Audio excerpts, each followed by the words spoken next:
There's one terrible pilot. How was the war on terror won? America was targeted for attack. Investigate this act of war responsible for these attacks on our freedom. There's one terrible pilot. Hello, I'm Barry Zwicker, journalist and media critic. Welcome to The Great Conspiracy, the 9/11 news special you never saw.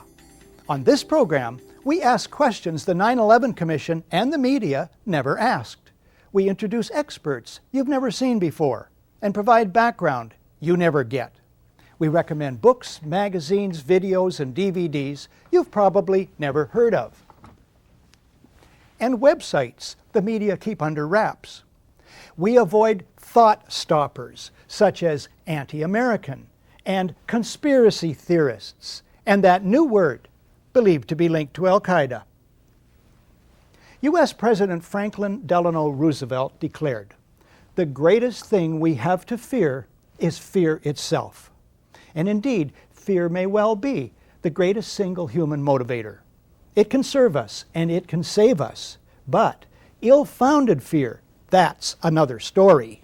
For instance, before we commit to a war based on a threat we're told to fear, before we commit our children's blood and billions of dollars to that war, we'd better be sure the threat is real, that a clear and present danger exists, because war itself is to be feared. U.S. President Franklin Delano Roosevelt fought fear. Today's leaders traffic in it, chiefly the fear of terrorism. That's it. Not global warming, not the end of oil, not domestic and worldwide injustice, not rampant militarism, not war itself, or even war without end, just terrorism. The words are hypnotically repeated: terrorism, terrorist, terrorist threat, and of course, believed to be linked to al-Qaeda.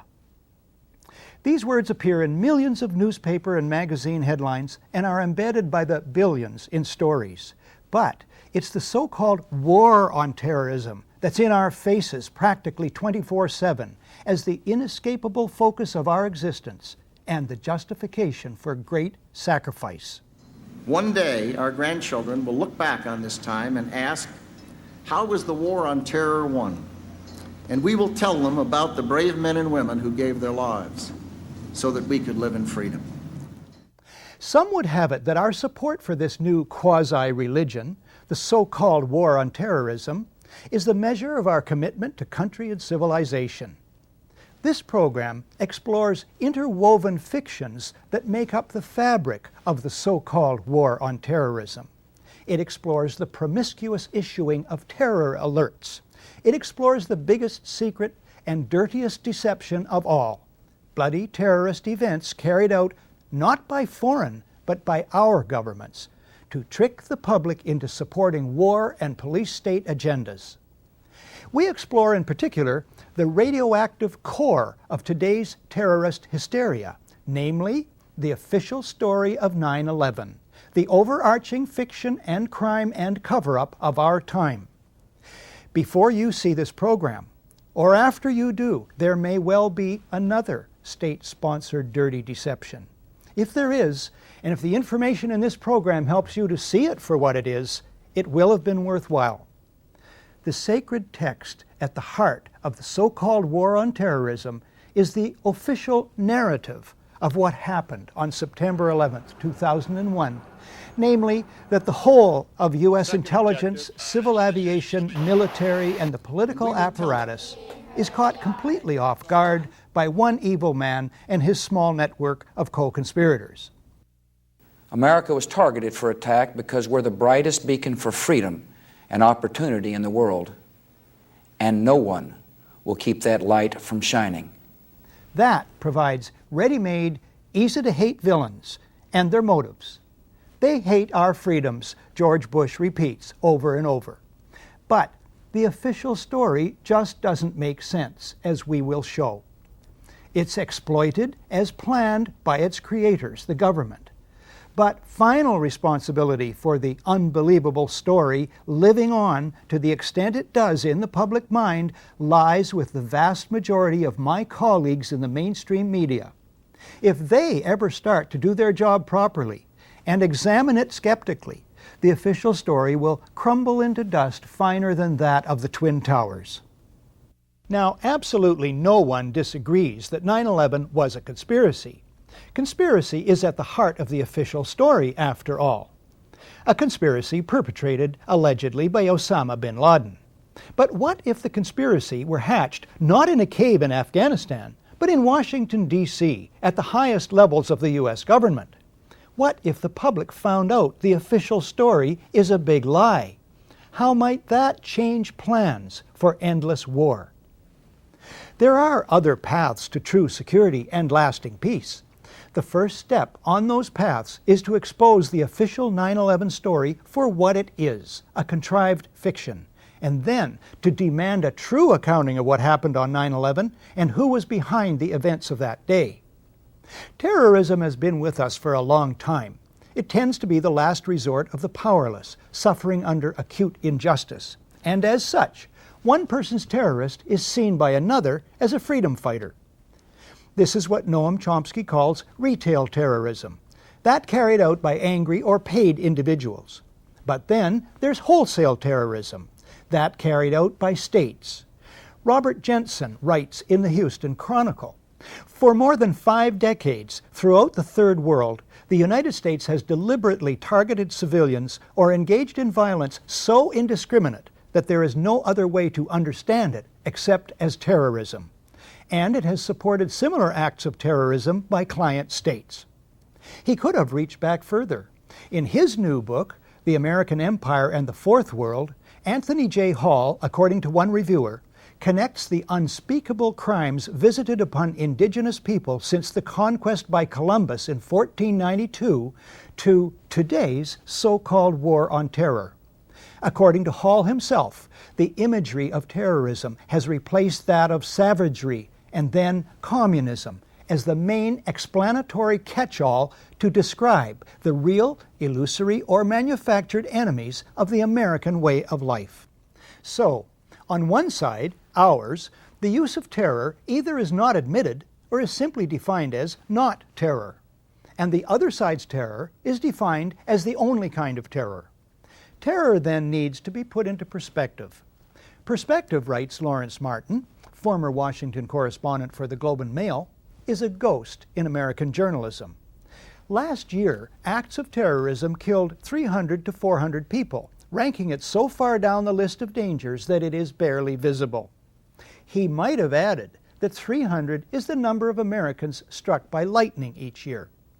Another note about appearance and reality. The vast majority of people arrested as terrorism suspects are released without charges being laid. It's the arrest stories with those Arab names and pictures that remain in the public mind as reality. Isn't there a pattern of state-sponsored, media-abetted deception here? But the dirtiest secret about terrorism is also by far the largest. Many spectacular acts of terrorism are fearsome fakeries carried out by cabals within governments, and I mean our own governments. The gold standard is the attack on one's own country to mobilize public opinion for power, political gain, and profit. The Nazis masterminded the torching of the Reichstag, the German parliament buildings, on February the 27th, 1933, 1 week before a national election. That they did so is historical fact, portrayed best in William L. Shirer's masterpiece, The Rise and Fall of the Third Reich. Within hours, Hitler and his henchmen designate the communists as the villains and label them terrorists. The government promises proof, but never provides it. The communists did not do it. A single communist was the patsy. The big lie of who torched the Reichstag is used by Hitler to sow fear. He bullies the German president to sign a decree suspending 7 main articles of the German Constitution. The claim is that the fatherland, think homeland, is under threat. Ensuing arrests and murders of communists and socialists terrorize anti-Hitler dissent. In the ensuing election, Hitler does not get the majority he needs to rule. But soon after, he essentially seizes power. He then is free to launch preemptive strikes against other countries and wage a world war sold as patriotic. The ultimate result for Germans is calamitous. 600,000 civilians dead, 7.5 million homeless, their country broke and in ruins. The Reichstag fire was a major turning point. Within hours of the planes crashing into the World Trade Center, the Bush White House designates the alleged villains. Within 30 days, the U.S. Constitution and the civil liberties of Americans are weakened by near unanimous passage of the Patriot Act. A war on terror is announced. Within months, preemptive strikes are launched against Afghanistan and Iraq, though no evidence is produced that Iraq took part in 9/11. Dissent in the USA is under fire even as millions in the USA and worldwide oppose the Iraq War. The White House announces that the war on terror, in effect World War, may never end. At least 1,000 Americans are soon to die in Iraq alone. Expenditures mount into the trillions. The so-called war on terrorism justifies the mounting deaths of U.S. soldiers and civilians in Iraq and elsewhere, justifies the little publicized construction of giant new U.S. military bases overseas, and is the basis for the doctrine of preemptive war, contrary to international law and basic morality. It's responsible for grotesquely ballooning deficits to pay for all this, debts being passed on to coming generations, and plans for even more expenditures on terror-fighting bureaucracies. The so-called war on terror is cited as the ultimate basis for sharp increases in domestic spying and reduction in freedoms and civil liberties at home and attempts to criminalize dissent. All this because the official authorized truth is that foreign terrorists attacked the USA on 9/11. As we tape this in the summer of 2004, fear grows as authorities and pundits predict more terrorist events on the scale of 9/11 or greater. The I word, inevitable, is increasingly used. The designated scapegoats of 9/11 gained nothing positive from it. On the other hand, even the hardliners in Washington themselves agree 9/11 boosted their agenda. Who benefits from more of the same? The fear campaign, always resting on the official 9/11 story, looks deliberate. Again, what if the official story of 9/11 is a big lie? You probably don't know, if you're trapped inside the cocoon spun by the North American media industry, that there is in fact widespread skepticism about who was behind 9/11. 30% of Germans, according to reliable polls, think the U.S. government had a hand in it. They remember that big Reichstag deception. This poll done in Canada in May 2004 showed 63% of Canadians think individuals within the U.S. government, including the White House, had prior knowledge of the plans for the events of September 11th and failed to take appropriate action to stop them. In this program, we present some of the accumulating evidence indicating that lying behind the great deception of 9/11 is the great conspiracy of 9/11. But first, more historical context. When we come back, 3 true stories of fake attacks on America. Let's find out about despotism. This man makes it his job to study these things. Well, for one thing, avoid the comfortable idea that the mere form of government can of itself safeguard a nation against despotism. Welcome back to The Great Conspiracy, the 9/11 news special you never saw. If 9/11 is a big lie, a fake attack, an inside job, is it unique? No, quite the reverse. Most war-triggering incidents are great deceptions. The Mexican-American War, the Spanish-American War, the attack on Pearl Harbor, all involved secretly contrived attacks on Americans planned or encouraged by American presidents. The Vietnam War and Desert Storm in 1991 also were triggered by deceptions involving U.S. presidents. If 9/11 is not such a deception, it's an exception to the rule. Most people want peace most of the time. That's a problem for rulers bent on war. History teaches that rulers arranging for their country to be attacked, or appear to be attacked, is the fastest method for these rulers to get their way when they want war. Consider only 3 cases, starting with this book, Body of Secrets. Author James Bamford is a former Washington investigative producer for ABC's World News Tonight with Peter Jennings. I learned of this book on ABC's website. Bamford's information comes from interviews with, for instance, the former dean of the U.S. intelligence community, and from government documents. It takes 80 pages to list Bamford's more than 600 information sources. Here's the story. It's 1962. John F. Kennedy is U.S. President, Robert McNamara is Secretary of Defense, and Admiral Lyman Lemnitzer heads the U.S. Joint Chiefs of Staff. The CIA fails in its illegal Bay of Pigs invasion of Cuba. JFK decides, Bamford writes, to back away from military solutions to the Cuban problem. But Lemnitzer, the CIA, and others at the top remain obsessed with Cuba.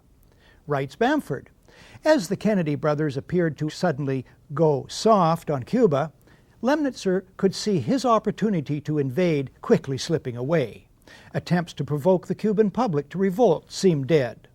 Lemnitzer and the other chiefs knew there was only one option left that would ensure their war. They would have to trick the American public and world opinion. Lemnitzer comes up with Operation Northwoods. We could blow up a U.S. ship in Guantanamo Bay and blame Cuba.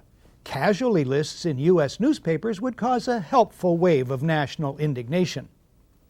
We could develop a communist Cuban terror campaign in the Miami area, in other Florida cities, and even in Washington.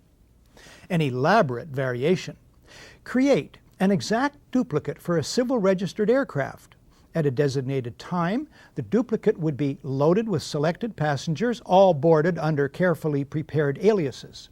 The actual registered aircraft would be converted to a drone, a remotely controlled unmanned aircraft. The destruction of that aircraft will be triggered by radio signal. The Cubans would be blamed. Finally, another variation is described by Bamford. On February the 20th, 1962, John Glenn was to lift off from Cape Canaveral on his historic journey. Lemnitzer proposed that should the rocket explode and kill Glenn, the objective is to provide irrevocable proof that the fault lies with Cuba by manufacturing various pieces of evidence which would prove electronic interference on the part of the Cubans. Thus, Bamford notes, as NASA prepared to send the first American into space, the Joint Chiefs of Staff were preparing to use John Glenn's possible death as a pretext to launch a war. The Operation Northwoods plan shows the Pentagon was capable, according to Bamford, of launching a secret and bloody war of terrorism against their own country in order to trick the American public into supporting a war on Cuba. In light of this, does Pentagon complicity in the events of September 11th sound entirely far-fetched? Now, fast forward just 2 years from Operation Northwoods to August 2nd, 1964. In the Gulf of Tonkin, North Vietnamese torpedo boats attack the U.S. destroyer Maddox. The Associated Press story, for some reason, is datelined Pearl Harbor. The lead: 3 PT boats, identified by Secretary of State Dean Rusk as North Vietnamese, attacked. Later, a second U.S. destroyer is attacked, according to news reports. Although no U.S. sailor suffers a scratch, the American public is outraged. President Lyndon Johnson goes on television to ask the country to support war action. 2 days later, the Tonkin Gulf Resolution is approved by the U.S. House of Representatives unanimously, then by the Senate 88-2. The resolution becomes the entire justification for the United States war against Vietnam. Before that's over, 58,000 American soldiers and 3 million Vietnamese die. One small problem: there never were any North Vietnamese PT boats. The events never happened. As Secretary of State Rusk, the President, and Defense Secretary Robert McNamara well know. They know because they planned the entire deception. One source for this is former Admiral James Stockdale in his book, In Love and War. On the night in question, Stockdale is at the controls of a fighter jet, flying cover for the two destroyers. He sees nothing. Another source is Ben Bradlee, much respected former managing editor of the Washington Post. Bradlee, in a public lecture in England in April 1987, states, "The facts behind this critically important resolution were quite simply lies." Fast forward again to August 2nd, 1990. Iraq attacks Kuwait, claiming the Kuwaitis are slant drilling into Iraq's oil fields. U.S. President George Herbert Walker Bush pushes for a land war against Iraq, but polls show the U.S. public is split 50-50 on that idea. Then comes this eyewitness testimony before a congressional committee from a 15-year-old Kuwaiti girl. The claim is she cannot be identified for fear of reprisals. While I was there, I saw the Iraqi soldiers come into the hospital with guns. They took the babies out of the incubators, and left the children to die on the cold floor. The U.S. public is outraged. The result? Support for land war zooms. It's a turning point. Desert Storm is launched. 135,000 Iraqis are killed. An estimated 1 million Iraqis, many of them children and old people, then die as a result of 10 years of sanctions. One small problem. There never were any incubator baby deaths, not one. The Canadian Broadcasting Corporation's investigative flagship program, The Fifth Estate, reveals the girl to be the Kuwaiti ambassador's daughter, given her lines and coached in acting by the giant American PR firm Hill & Knowlton. It's one phase in a $10 million joint U.S.-Kuwaiti campaign of deception. This man is lying. I myself buried 14 newborn babies that had been taken from their incubators. This man is lying. And they had kids in incubators, and they were thrown out of the incubators so that Kuwait could be systematically dismantled. There were a lot of people who participated in a conspiracy. Yes, an out-and-out conspiracy of fake organizations, false documents, fraud, and disinformation. So, if a new man named Bush is in the White House and helps engineer a brazen deception in order to achieve global geopolitical goals, as well as domestic and personal ones, it wouldn't be a first, would it? After a short break, a detailed look at the events of September 11th, 2001. Today, democracy can ebb away in communities whose citizens allow power to become concentrated in the hands of bosses. What I say goes, see? I'm the law around here. The test of despotic power is that it can disregard the will of the people. Welcome back to The Great Conspiracy, the 9/11 news special you never saw. The events of 9/11 begin with aircraft going wildly off course. Incredibly, despite radar tracking for almost 2 hours, the whole of the mighty U.S. Air Force goes AWOL that morning. It's a mind-bending anomaly. Not a single U.S. Air Force interceptor turns a wheel until it's too late. There are no jets at all. It's a matter of historical record. That could happen only two ways. Either it was staggering multiple simultaneous coincidental incompetence at all levels in many agencies defying known laws of averages, a 54 million to 1 chance, which is the 9/11 Commission official story. There's another explanation. The U.S. Air Force is neutralized by design. The evidence indicates this is about a 1-to-1 chance. Standard procedures for dealing with aviation emergencies of all kinds have been in place and have worked for years. David Ray Griffin is the author of The New Pearl Harbor, the most widely respected critique of the official story of 9/11. He quotes the Federal Aviation Authority's Aeronautical Information Manual, Official Guide to Basic Flight Information and Air Traffic Control, ATC, procedures. It states, if you are in doubt that a situation constitutes an emergency or potential emergency, handle it as though it were an emergency. As for the military, the guiding document is ACC 113-SAOC, Volume 3, U.S. Air Defense Command and Control Operations.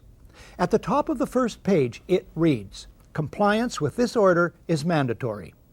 The first paragraph reads, in part, "The ADC, Air Defense Command, is to provide North American Aerospace Defense Command with the means to detect, monitor, identify, intercept, report, and if necessary, destroy any airborne object that may pose a threat to North America in the fulfillment of the Tactical Threat Warning Attack Assessment and to provide such information to collateral missions of NORAD." Michael Rupert, a former Los Angeles Police Department detective, was the first major 9/11 skeptic and researcher in the world and remains one of the foremost. He was one of 40 experts on 9/11 who testified at the 6-day International Citizens Inquiry into 9/11, held in Toronto in May of 2004. I helped organize that event. At the inquiry, Michael Rupert addresses the absence of jet interceptors, but the unlikelihood of a simple stand-down order, and asks, what if they were so confused and had been so deliberately confused that they couldn't respond? Michael Rupert is standing by at his office in Sherman Oaks, California. Michael, thanks for this. What is the reason for the failure of U.S. military jets to show up in a timely fashion on 9/11? Well, the simple fact is, Barry, that they didn't know where to go. The reason that they didn't know where to go was because a number of conflicting and overlapping war game exercises were taking place, one of which, Northern Vigilance, had pulled a significant number of North American fighter aircraft into Canada and Western Alaska and Northern Alaska in a mock Cold War hijack exercise. There was another drill, Vigilant Guardian, which was a hijack exercise, a command post exercise, but it involved the insertion of false radar blips onto radar screens in the Northeast Air Defense Sector. In addition, we have a confirmation, thanks to General Richard Myers, who was acting chairman of the Joint Chiefs, who told Richard Clark, as reported in Clark's book, that there was another exercise, Vigilant Warrior, which was, in fact, according to a NORAD source, a live-fly hijack drill being conducted at the same time. With only 8 available fighter aircraft, and they have to be dispatched in pairs, they were dealing with as many as 22 possible hijacks on the day of 9/11, and they couldn't separate the war game exercises from the actual hijacks. But this was done deliberately, though. Apparently so, and I will be saying that in my forthcoming book, Crossing the Rubicon, 9/11 and the Decline of American Empire at the End of the Age of Oil. We have done an extensive investigation on that to show that these war game exercises were apparently very well planned by someone who I will show, I believe, was Dick Cheney in the United States government to deliberately confuse FAA, NORAD, and U.S. Air Force fighter response to fulfill a prophecy that another man had once said, let one happen and stop the rest. On that very point, we have a recording. Hi, Boston Center Team U. We have a problem here. We have a hijacked aircraft headed towards New York. We need someone to scramble some F-16s or something up there to help us out. Is this real world or exercise? No, this is not an exercise, not a test. Now, the 9/11 Commission didn't mention the war games, is that right? No, in their final report they did mention, I think in one paragraph, Vigilant Guardian, but the response given by NORAD Commanding General Ralph Eberhart and other Air Force spokespeople was absolutely nonsensical, and it made no mention of any of the other war game exercises. Eberhart's position was, in fact, which is a very ludicrous position, that the Vigilant Guardian exercise, leaving aside the others, actually helped speed response on 9/11, and that is absolutely not the case. How does this relate to the 9/11 Commission report, which says that planes had gone in the wrong directions? Well, that's a separate issue, and that remains to be clarified. But what I will be disclosing in my book, in effect, is that there were 2 simultaneously operating command and control systems functioning on the day of 9/11, and at sometimes they were issuing conflicting orders. We do not have a clear explanation for why fighters from Andrews Air Force Base were sent out over the sea first and couldn't turn around because the 9/11 Commission seemed to change all the evidence just arbitrarily right before it issued its final report. So we don't have a clear explanation, but certainly there was this all consistent with a motive that said make sure that the fighters don't get to any place in time to stop the 3 critical attacks on the World Trade Center and the Pentagon. I have called that in my own research an effective stand down. Would you say that would be a correct characterization? Well, it is a de facto stand down. That was the intended result. I would really call it an intended paralysis. With only 8 available fighters, and fighters have to be scrambled in pairs, you only had a chance for 4 responses out of what we have confirmed were as many as 22 possible hijacks showing up on radar screens. That is fascinating and damning information. I look forward to your book. What about the motivation for the whole of 9/11? Well, overall, the primary motivation was something we call peak oil, the fact that the world has either passed or is at now its permanent peak of hydrocarbon or oil production and now about to go into a condition of permanent and irrevocable decline in oil production, even as demand is soaring exponentially, both in the West and in China, Asia, and the developing countries. This has set off what we from the wilderness, and certainly in my book, we will describe as a very bitter sequence of conflicts, as Dick Cheney told us in the war, that will not end in our lifetimes, to secure the last remaining oil reserves on the planet. We've seen a lot of other instances where this kind of attack was predicted and stated as a requirement for the American empire to mobilize its military resources. Zbigniew Brzezinski did in his book, The Grand Chessboard, in 1997.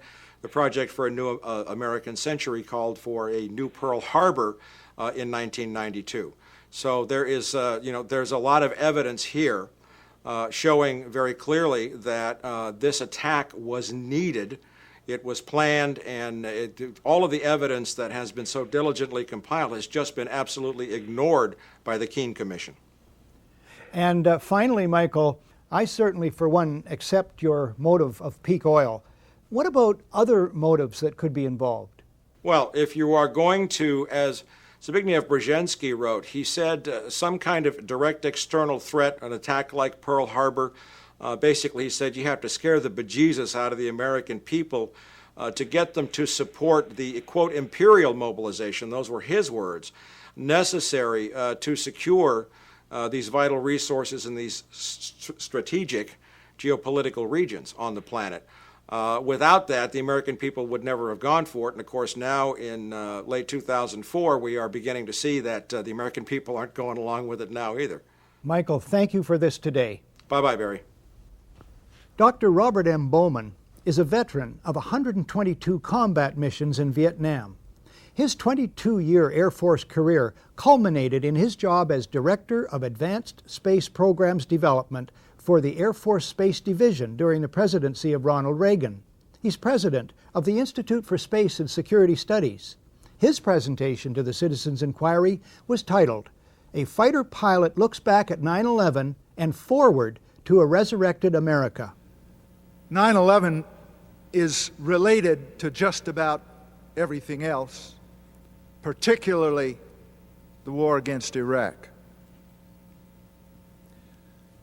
These two things have one aspect very much in common.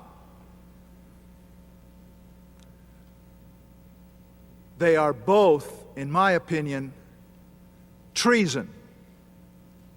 The cabal of neoconservatives at PNAC, I think you all know what that is, who planned this war, Cheney, Rumsfeld, Wolfowitz, Libby, Pearl, Jeb Bush, even before W became president, I don't say elected, I say became president, this cabal knew the American people would not stand for a war against Iraq unless there was, as they put it in their own document, a new Pearl Harbor. 9/11 supplied that. In other words, 9/11 was a false flag operation. That's one term to describe an act carried out to make it appear it was done by someone else. Next, the man who's written the book on false flag operations. Webster Tarpley is an historian and journalist based in Washington, D.C. He has studied the dark world of intrigue, peopled by patsies, paid killers known as operators, and moles, government officials who flout their own country's laws. He made 2 presentations to the International Citizens Inquiry into 9/11. They are uncompromisingly titled The 9/11 Terror Fraud, a Coup Against Civilization. Now here I would submit is a very important diagram that I commend to your attention, and I want to tarry and look at it for a moment. We are dealing with state-sponsored false flag terrorism. I don't mean state-sponsored in the sense that it has to be sponsored by the entire command structure of the country in question, but that it is carried forward by a private network ensconced and infesting decisive nodal points in the state apparatus of that country. I'll try to show you what I mean. Here we have to distinguish a world of patsies, the people that you hear about. I'll try to show you some of this in detail. The people we can call the dupes, the useful idiots, the fanatics, the police agents, the double agents, the provocateurs, in short, the Oswalds, the fall guys. Lee Harvey Oswald, I'm just a patsy, direct quote. That's one group. The moles. This is the group of government officials, the network of government officials whose loyalty is not to the command structure, the Constitution, or their country in some diffuse sense, but rather their loyalty goes to a private intelligence network, a private clique, faction, a group of putschists, if you will, people trying to have a coup d'etat. You also have to distinguish the professional killers. These are the cold-blooded technicians of murder. This is the sort of area where you see retired veterans of the Special Forces, the Delta Force, the CIA Operations Directorate, and so on down the line. The old boys. At the end of the 80s and the beginning of the 90s, the term for this group in Washington was the asteroids. Finally, the corporate media. They are the indispensable ingredient, because without them, you can't have anything. You have to have mass propaganda to accredit and spread and pound the official version of the events into the minds of people, and to smooth over the inevitable absurdities, contradictions, impossibilities, and so forth of the official story. Mass brainwashing in the Anglo-American tradition is what they propose. You're watching The Great Conspiracy, the 9/11 news special you never saw. When we come back, the classic question. What did the president know about 9/11, and when did he know it? When a competent observer looks for signs of despotism in a community, he looks beyond fine words and noble phrases. One nation, indivisible, with liberty and justice for all.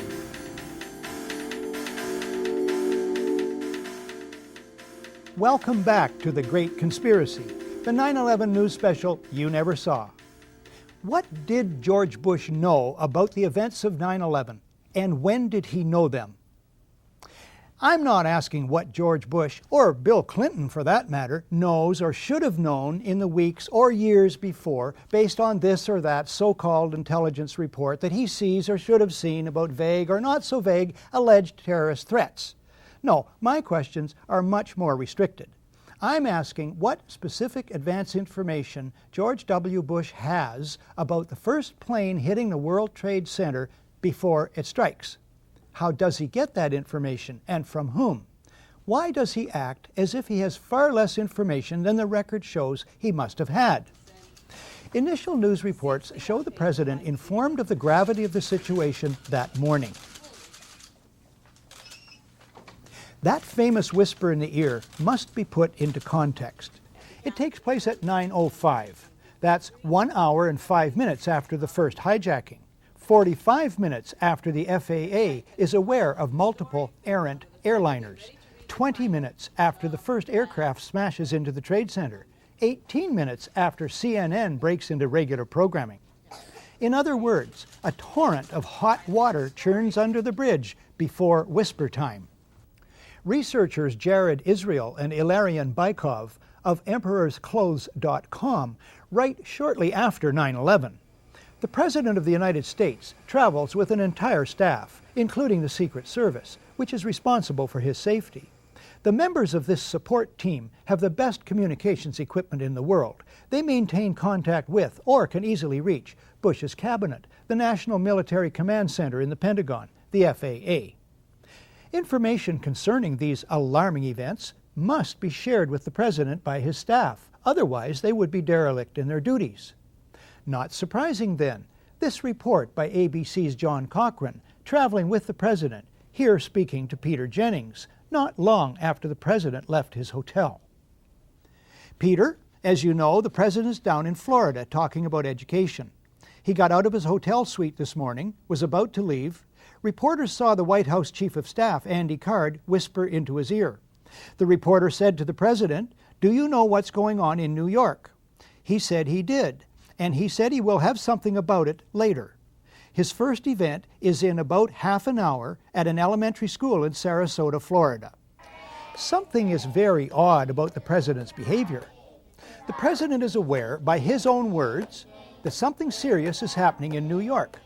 He additionally has to be aware of a great deal more about the situation. You have John Ashcroft later in the day at a press conference. Immediately after the first report of a plane crashing into the World Trade Towers, numerous federal agencies coordinating with the White House mobilized their resources. You have Vice President Dick Cheney, September 16th on NBC's Meet the Press. He tells host Tim Russert, the Secret Service has an arrangement with the FAA. They had open lines after the World Trade Center was... Then he stops himself. You have Laura Brown of the FAA. She attends hearings of the 9/11 Commission that bear on the aviation aspects of the day. Embarrassed by previous non-forthcoming testimony about the FAA's role, she sends an email in May of 2003 to members of the media whose business cards she had collected. Within minutes after the first aircraft hit the World Trade Center, she states in her email, the FAA immediately established several phone bridges that included FAA field facilities, the FAA Command Center, FAA Headquarters, DOD, the Secret Service, and other government agencies. The U.S. Air Force liaison to the FAA immediately joined the FAA Headquarters phone bridge and established contact with NORAD on a separate line. The FAA shared real-time information on the phone bridges about the unfolding events, including information about loss of communication with aircraft, loss of transponder signals, unauthorized changes in course, and other actions being taken by all the flights of interest, including Flight 77.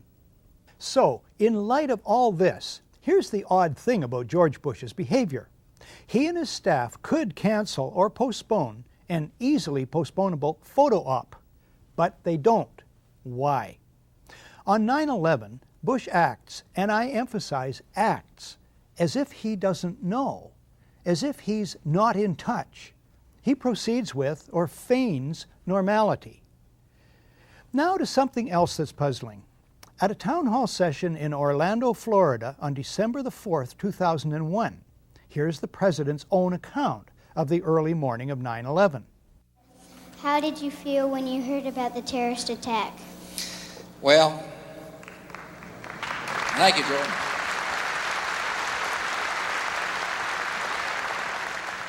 Well, Jordan, you're not going to believe what state I was in when I heard about the terrorist attack. I was in Florida. And my chief of staff, Andy Card, well, actually I was in a classroom talking about a reading program that works. And I was sitting outside the classroom waiting to go in, and I saw an airplane hit the tower of a TV. You know, the TV was obviously on. The president tells us he sees, on an ordinary TV set outside a school classroom, the first plane hit the World Trade Center. He gives the oddly reinforcing detail that, quote, the TV was obviously on, unquote. He continues. I used to fly myself, and I said, well, there's one terrible pilot. And I said it must have been a horrible accident. But I was whisked off there. I didn't have much time to think about it. Didn't have time to think about it. As if his being told, time to meet the kids, Mr. President, stops all his thought processes concerning the remarkable image of what he's told us he's just seen on an ordinary TV, on top of all his knowledge of the unprecedented situation from earlier in the morning. But anyway, could George Bush have seen on ordinary TV the first plane hit the World Trade Center? No, he could not have. The footage of that first strike only shows up on television the next day, September the 12th, 2001. It was taken by a French documentary crew that happened to be in downtown New York.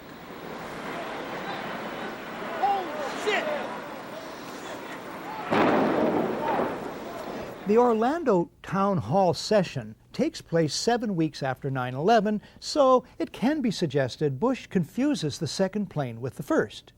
But how to explain this? We've all seen Andy Card do that.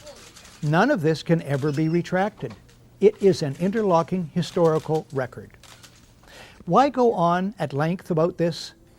Because it may one day become the basis for criminal court proceedings. When we come back, is George Bush one of a group of conspirators involved with the attack?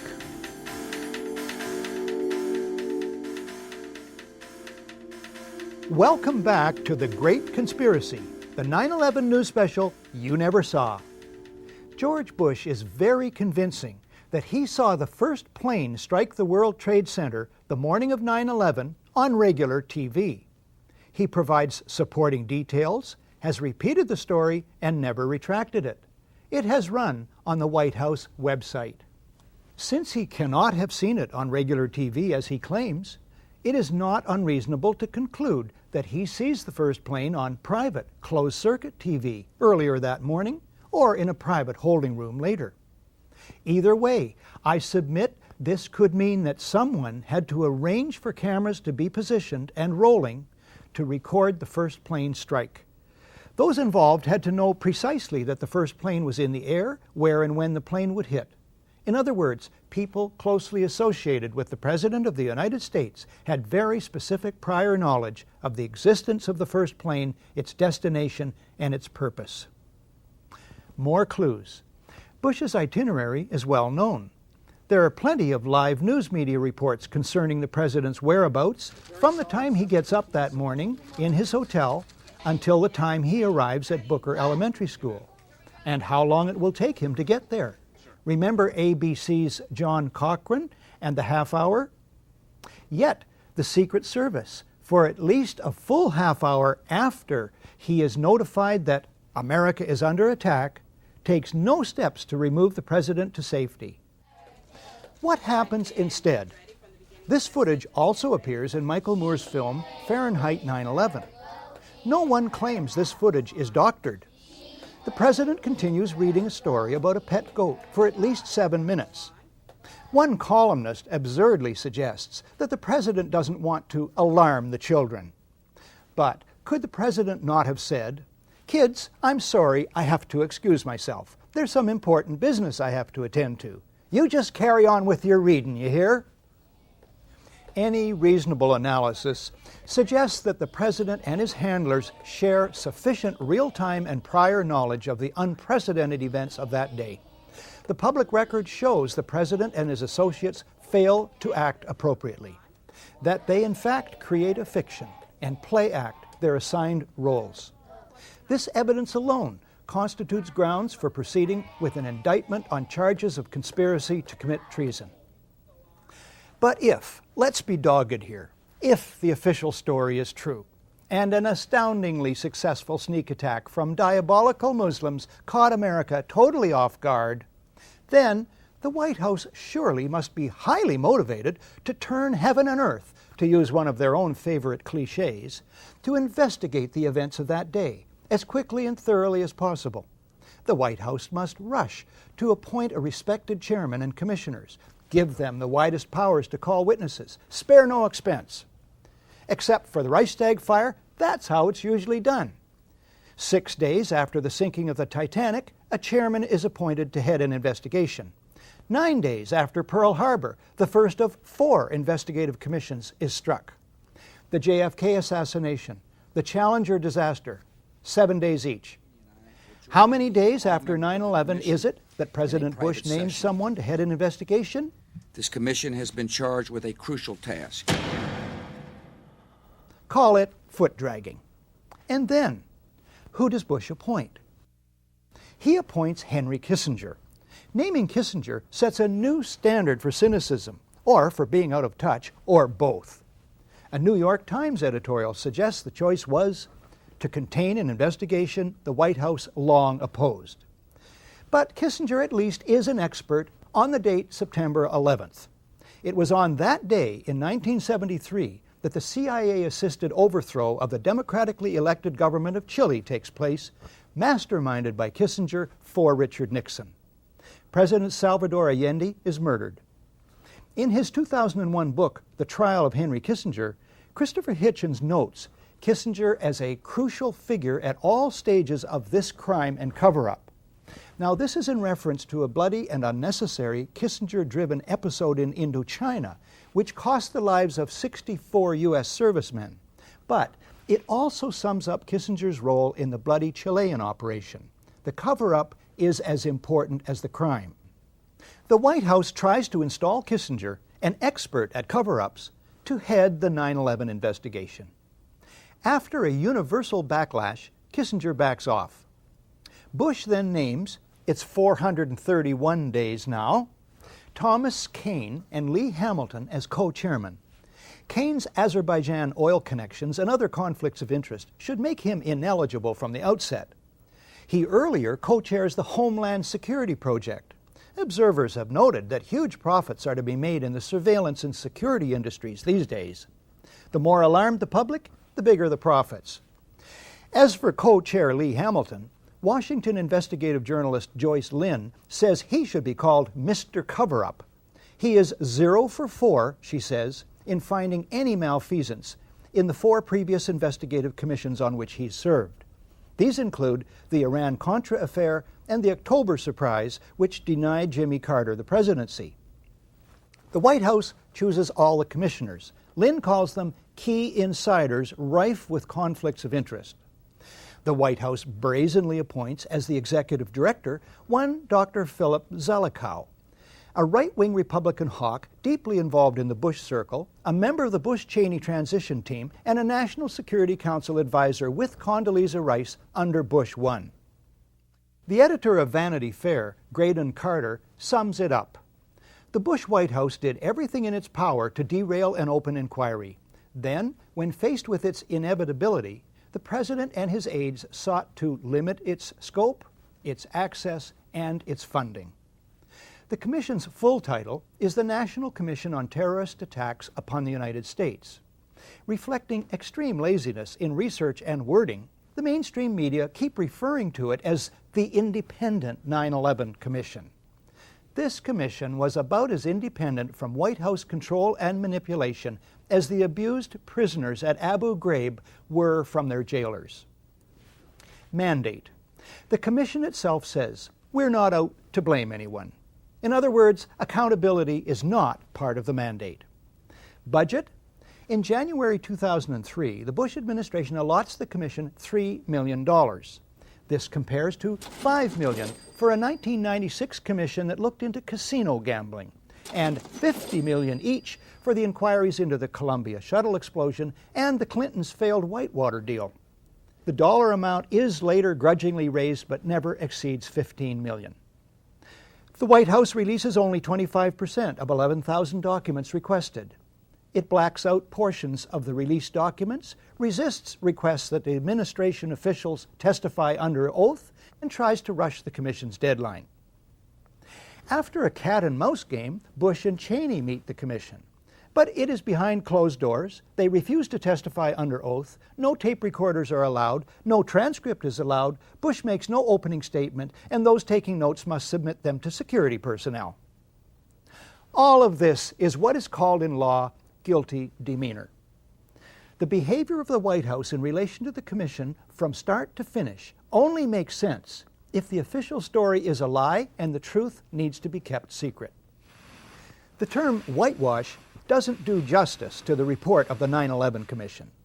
Omission-riddled, inventive cover-up, maybe? The Commission finds that the ultimate reason the events of 9/11 took place was a failure of imagination. They ought to know. Imagination was something the Commission had in abundance. The Commission imagines U.S. intelligence received insufficient specific warnings of an impending event. Even though CIA head George Tenet says in an unguarded moment that the system was blinking red, the Commission imagines there's nothing to go with. When we return, an American researcher on the number of published warnings. A community rates low on an information scale when the press, radio, and other channels of communication are controlled by only a few people. And if books and newspapers and the radio are efficiently controlled, the people will read and accept exactly what the few in control want them to. Welcome back to The Great Conspiracy, the 9/11 news special you never saw. American Paul Thompson has created the definitive timeline of events related to 9/11. It's drawn exclusively from published reports. Thompson takes almost an hour at the Toronto Citizens Inquiry to list a fraction of the published reports dealing with early warnings. Then in late August, so according to some news reports from Der Spiegel and Die Zeit, and it's also reported in the BBC and Haaretz in Israel. This is really interesting. Supposedly, Israel gives the U.S. a list of 19 terrorist names. So there are 19 people on the flight, and here they're giving 19 names. We don't know if they're the exact same list.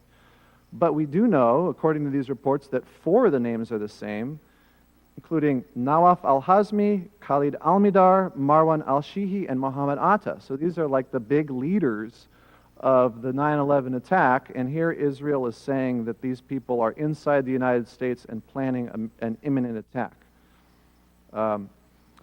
Then early September, Egypt warns the U.S., saying that al-Qaeda is in the advanced stages of a, quote, significant operation, unquote, against an American target, probably within the U.S. So, you know, just as an aside, remember that virtually every one of these things I've been talking about is talking about an attack inside the U.S. Remember that George Tenet said that all the information they had pointed to an attack overseas. In the context of this program, it's important to note these warnings are from individuals, agencies, and whole governments who are obviously not in on the plot. It should be observed that in the main, the controversies over who knew what and when about the attacks are diversionary mini-dramas that reinforce the official fiction. What these individuals and agencies and governments discover are plans and patsies being prepared to play their roles. Even if it's the most charitable explanation, and we say it was only incompetence, that incompetence was so severe. I mean, how many warnings do you need? And not only that, but it was followed after 9/11 by a cover-up.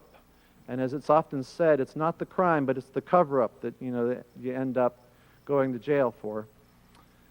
That, you know, between the incompetence and the cover-up, that alone should lead to impeachment of President Bush and all of his top people. Speaking of Bush and his top people, the Commission imagines, page 35, that at 8:46, when Flight 11 hits the North Tower of the World Trade Center, neither the President or anyone, quote, in the White House or traveling with the President knew that Flight 11 had been hijacked at 8:14 that morning. Wrong. The Commission imagines, page 39, that as late as 9:30, quote, no one in the President's traveling party had any information that other aircraft were hijacked or missing. Wrong. The Commission imagines it can get away with such claims, even though millions of people saw TV news reports about the hijackings on CNN beginning at 8:48. The 9/11 Commission fails to ask many questions. Why, for instance, was protective cover not provided for Air Force One? The Commission makes no mention of the extensive connections between the Bush and bin Laden families. The Commission imagines, and it's utterly right, that the media will fail spectacularly in their duty to notice these and other glaring omissions. The Commission counts on the media failing to be skeptical or to ask probing questions. As columnist Lawrence Martin puts it, you would think that given the presidential record of duplicity, Bill Clinton on Monica, Ronald Reagan on Iran-Contra, Richard Nixon on Watergate, Lyndon Johnson on the Gulf of Tonkin, John Kennedy on the Missile Gap, that journalists might catch on one day. Not in America. Martin adds, if media buttons weren't so easy to push, it's a safe bet that the terrorism threat wouldn't get half the airtime. Well, half the airtime would still be billions of hours. The Commission imagines, and it's right again, that the New York Times will devote pages and pages of coverage to the Commission's report without batting an eye at the shortcomings dealt with in this program. Subsequently, scores of New York Times stories quote the findings of the 9/11 Commission as dependable truth on anything to do with 9/11. The Commission imagines, and it's right on the money, that TV networks will air without question and newspapers publish without question this alleged exchange on 9/11 between the FAA's Herndon Command Center and FAA headquarters. I call it the report. Do we want to think about scrambling aircraft? Oh, God, I don't know. That's a decision somebody's going to have to make probably in the next 10 minutes.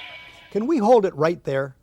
Imagine anyone, say yourself, learning of a major emergency.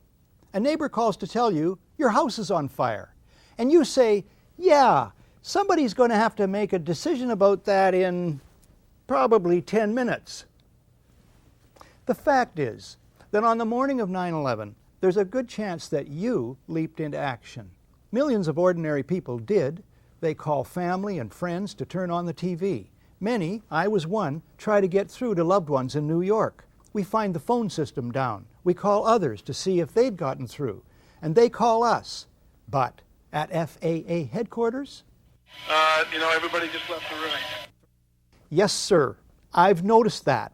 When there's a really big emergency, such as we have with the report here, key people just walk out of the room with fishing rods.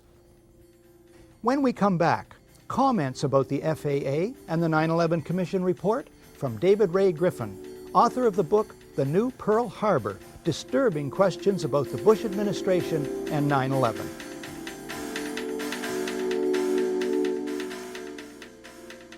Welcome back.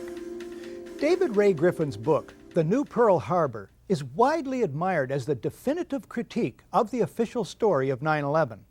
Griffin has gone on to draft a critique of the report of the 9/11 Commission.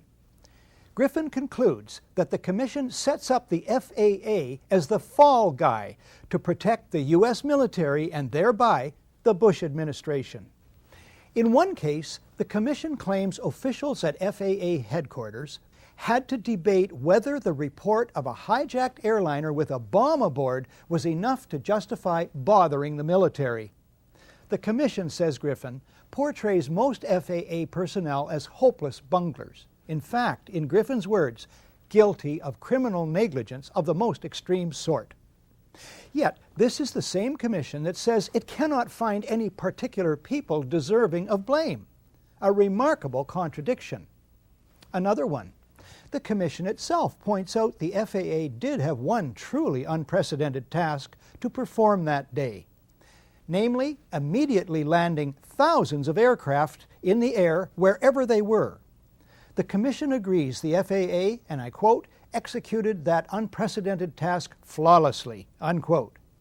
Is it not strange, asks Griffin, that FAA personnel carried out this unprecedented task flawlessly and yet failed so miserably with tasks they had been performing on a regular basis? Additionally, Griffin observes, according to the Commission, the U.S. military is itself blind, being wholly dependent on the FAA to inform it about what is going on in U.S. airspace. The commissioners would have us forget, as they do, the billions of dollars NORAD spent building detection systems second to none. As Thierry Meyssan writes in his book, Pentagate, the military in fact possess several very sophisticated radar monitoring systems, incomparable with the civilian systems.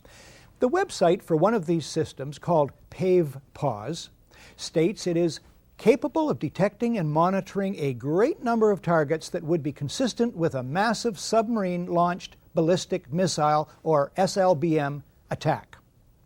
Are we to believe, Griffin asks, that our military's radar systems, which could simultaneously track dozens of missiles, could not track a single airliner headed for New York City? Griffin and others list several serious matters in which the 9/11 Commission shows no interest. They include the puzzling nature of the collapse of the Twin Towers. Jet fuel cannot burn hot enough to melt structural steel. Why surface-to-air missiles at the Pentagon were not triggered to protect the building. The question of what hit the Pentagon. The hole in the building was much smaller than a 757 would make. The connections between the Bush and bin Laden families. And the startling case of World Trade Center Building Number 7.